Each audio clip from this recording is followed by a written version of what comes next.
Oh, episode 4, let's go. And now, the wrestling podcast that no one asked for. But who cares? Nothing is real to me, damn it!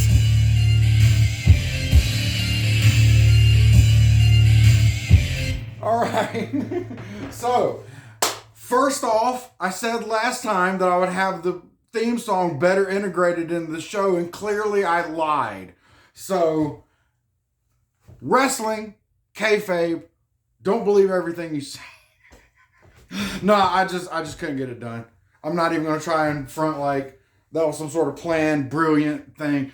Anyway, welcome to episode 4 of Nothing Is Real to Me, damn it. Let's just go ahead and talk about Royal Rumble straight off the bat. I do want to talk about some other things. I know I said this was going to be a Royal Rumble episode, but everything I could have said about Royal Rumble, WWE already said in the last episode of Raw.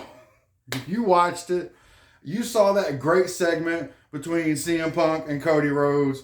Talk about your favorite moment of Raw in the comments. What was your favorite match?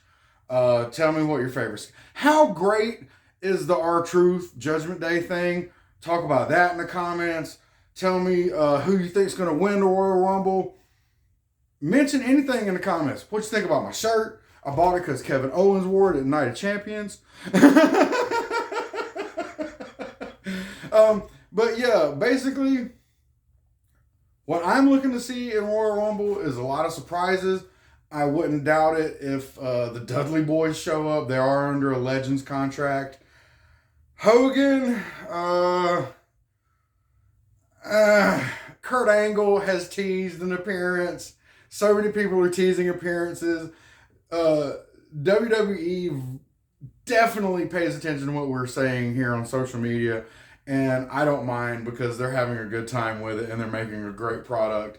And I feel like, and you may agree, let me know in the comments, but I feel like everyone who's working on Raw and SmackDown and NXT, etc., are having a good time. It translates on screen, am I right?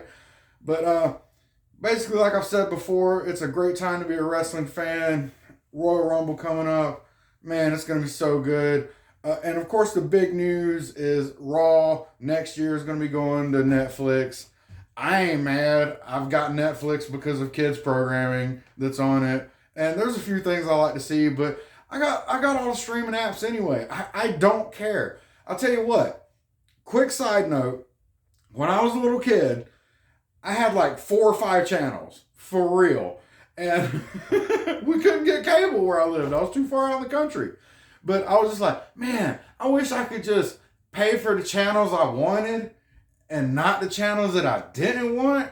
And now I have that. So you're not going to hear any complaints from me with Raw going to Netflix. And I'm going to continue watching SmackDown on replay anyway. And there's going to be more content. There's Love in WWE coming up on Hulu, and who knows what they're going to drop next year when they're on Netflix, and they have so many opportunities to present documentaries, etc., etc. But all of the back catalog for Raw and like everything else WWE is going to be on Peacock until like 2026. So don't even trip. If you're like me, you've got the Thanos fist of pro wrestling anyway.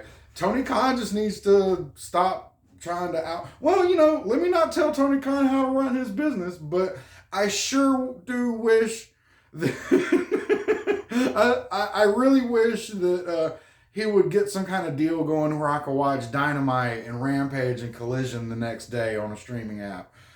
There's the Bleacher Sports add-on for Max, formerly known as HBO Max, and I'm hoping that he works out some kind of deal where it's more than just the pay-per-views going there, but I ain't mad at the pay-per-views going to Max, because I got that one too. But anyway, like I said, what are you digging in WWE right now? I'm not mad at anything they're doing. To me, they're like the big soap opera of all the wrestling shows. I mean, it's essentially all a soap opera. Get mad at me saying that all you want to, but it's a big soap opera. But WWE is the most like telenovela. You know what I mean? Like it's the most dramatic. Not taking anything away from the drama of NJPW. Let's go ahead and segue into that one. A New Beginning in Nagoya. I watched night 1. I haven't watched night 2 yet. I'm going to start watching it once I'm done recording this. And retrospective part 2 from NWA, but I'll get to them later. A New Beginning in Nagoya, it was a lot of tag matches, team matches, 5-on-5s, and just regular tag team matches. And the main event, Tama Tonga's last match in New Japan Pro Wrestling versus Evil for the Never Openweight Championship belt. And I may be wrong here, but Never Openweight basically means anyone can compete for it, but you just have to, as someone has put it in New Japan, be a BMF, bad. I'm not trying to get demonetized. You know what I'm saying?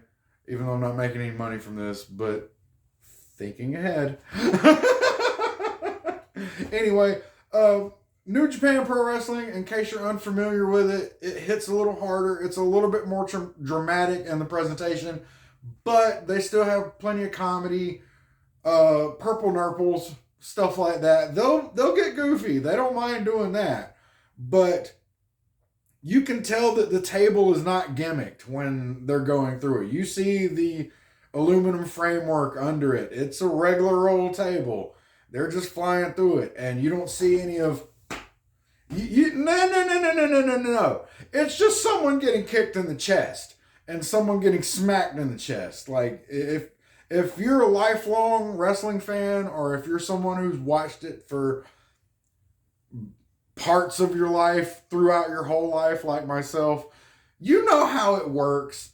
You know what to watch for. And sometimes you still get tricked, and that's part of the reason why we watch. Am I wrong? Leave it in the comments. Like, subscribe, all that stuff. But yeah, all in all, I love what New Japan is doing. They're clearly in a rebuilding era with Tanahashi being president now. And Okada's leaving. I thought he was going to TNA, but then I keep forgetting that TNA has a deal with New Japan. So maybe he'll be a Rumble participant. But the coin drop. Does most of the WWE universe know about his theme song? Are they going to be excited for him to come out? Are they going to appreciate the Rainmaker as a finisher when it's essentially just a clothesline? It's a ripcord clothesline. And that's not to downplay it. It's still a great finisher. But like, you know, and for American audiences, I feel like we're used to, 8 Canadian destroyers in a match, or Mexican destroyers, whatever you want to call them. So I don't know if it's going to work, but I feel like if you know who Okada is, you're going to hear that coin drop and go, and as much as I personally would love to hear the Better Than You theme at Royal Rumble, it's not going to happen. It's not. I'm sorry. But leave in the comments why you think it's going to happen, even though it's not. It's not. I swear to you, it's not. But please let me be wrong. Please let me be wrong. I would love to be wrong about so many things. But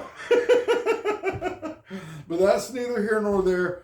I don't really have a whole lot to say about GCW, MLW, etc., because I talked about Reload last time around. GCW is always fun to watch. I'm going to go ahead and wrap this up right now. Keep it under 10 minutes. That's what I'm trying to do with this show. Pro wrestling this week, quickly. But we got Mox versus Gringo, Wrestling Revolver coming up. That's going to be great. There's always wrestling on. I'll see y'all next Tuesday. And follow me on all the socials. Vin Perk Wrestling here. Just Vin Perk everywhere else. Y'all have a nice life, man. I appreciate y'all watching. See you next time. And remember, nothing is real to me, damn it.